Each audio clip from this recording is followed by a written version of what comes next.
Make a huge change in the world.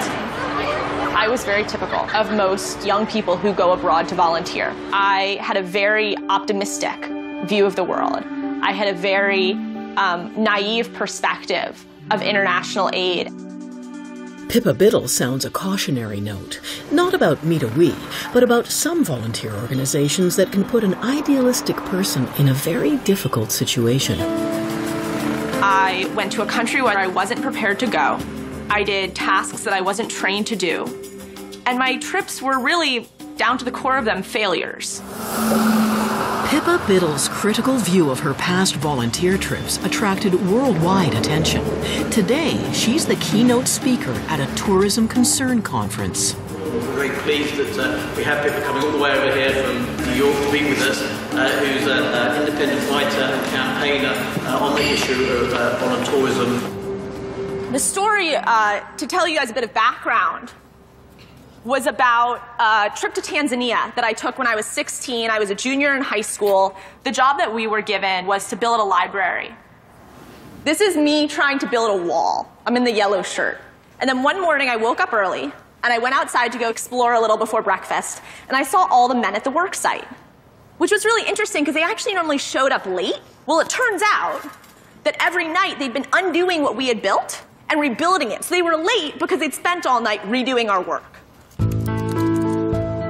Pippa wrote about this and other fiascos in a blog entitled "The Problem with Little White Girls and Boys: Why I Stopped Being a Volunteerist."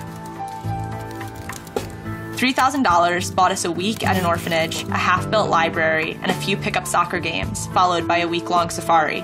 Sadly, taking part in international aid where you aren't particularly helpful is not benign. It's detrimental. I wasn't just attacking an industry, I was attacking my own role in that industry. So, like I do with any other blog post, press publish, went off for a run, came back, sat down, opened my computer, and it was about 10,000 hits at that point. And it'd been about an hour and a half. All that I could think was, oh shit, something's happened. It was like watching a virus spread. And it ended up getting over 15 million views, which the New York Times did follow-ups. It was insane. By challenging the virtues of voluntourism, Pippa's little blog had touched a raw nerve, especially with other volunteers. I think that the reason was that they feel that it undermines the volunteer and selfless aspects of what they believe they are doing. I also think that it speaks to the fact that it is not just volunteering that happens on these trips. Voluntourism, as the term suggests, is as much about tourism as it is volunteering. After 9 days working in Arusha, Emily and her new friends went on a 4-day safari. It's definitely nice to have a bit of a break from the city. It's really cool. I like it. I think having a mother with her 4 baby cubs so close to the car, only about 2 meters away, was definitely probably a standout. I haven't really had to experience anything like that before. To provide these special experiences, companies often cater to the holiday wishes of the volunteers, rather than placing them where the need is greatest.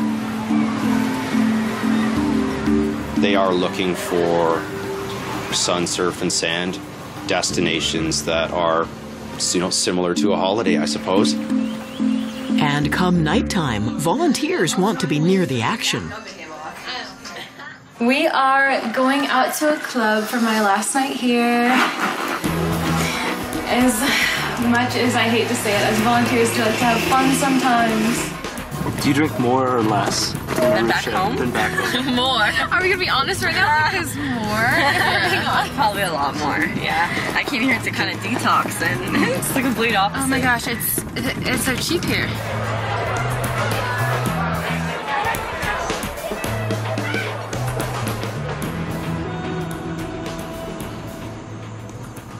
There definitely is a bit of a culture here about going out Wednesday, Thursday, Friday, Saturday nights and drinking and partying with the locals and going to placement hungover a lot of the time, which I suppose isn't really why we're here.